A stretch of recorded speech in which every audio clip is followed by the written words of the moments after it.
Hello dear students.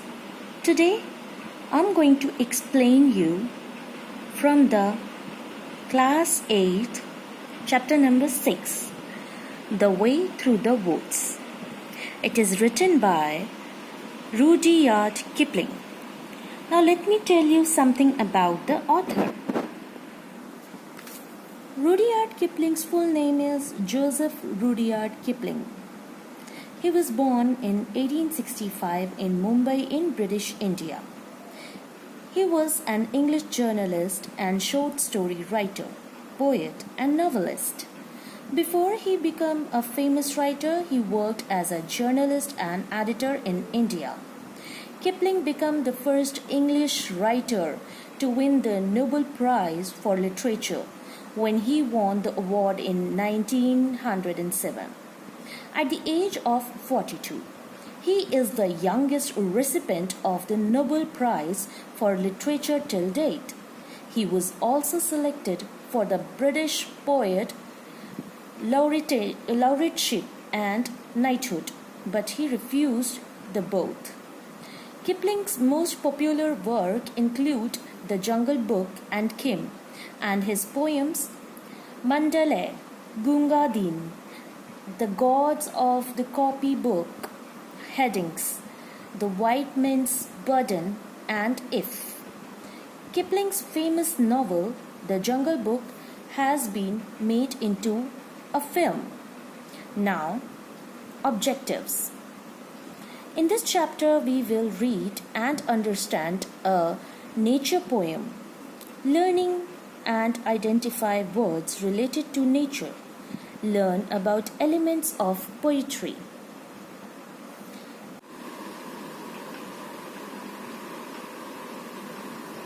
Reading. How would you feel if you were to pass through a dense forest alone at night? Would you fear only wild animals or anything else too? Read this poem, which describes the poet's memory from the past, when a road existed in the deep, dense woods, and the change that has taken place there over the years. They shut the road through the woods 70 years ago. The poem begins with the speaker stating that one particular road was shut 70 years ago. Although 70 years have passed since anyone was able to travel on this road, weather and rain have undone it again, and now you would never know. Since the time the road was closed, the weather and rain have undone it. Due to the fact that it wasn't maintained, the road almost erased entirely. If one was to come upon on this road now, unaware of this way, they would not know that there was once a road. There was a road through the wood before they planted the trees. Now, though nature took back the road that the human had claimed once, now trees have been planted, grow up around the road. It is underneath the coppice and heath and the thin anemones.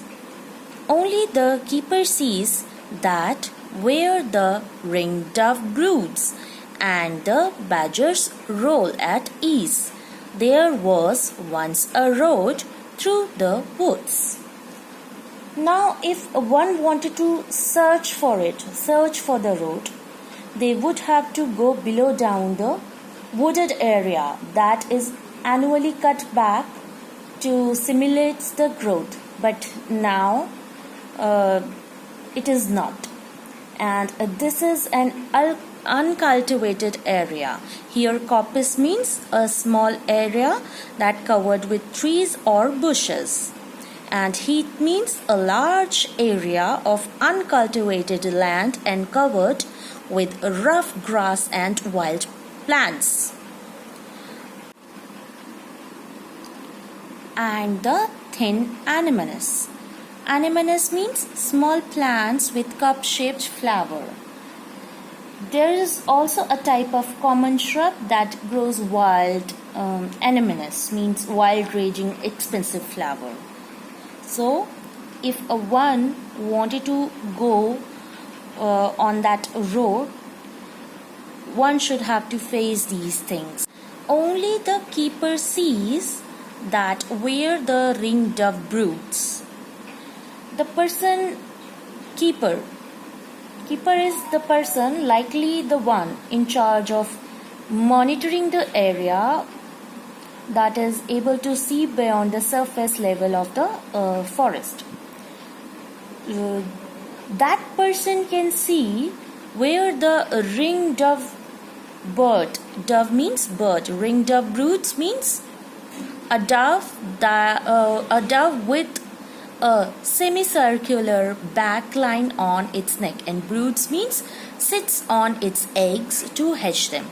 So only the keeper, the person who looking after that forest, can see the birds sitting and hatching their eggs.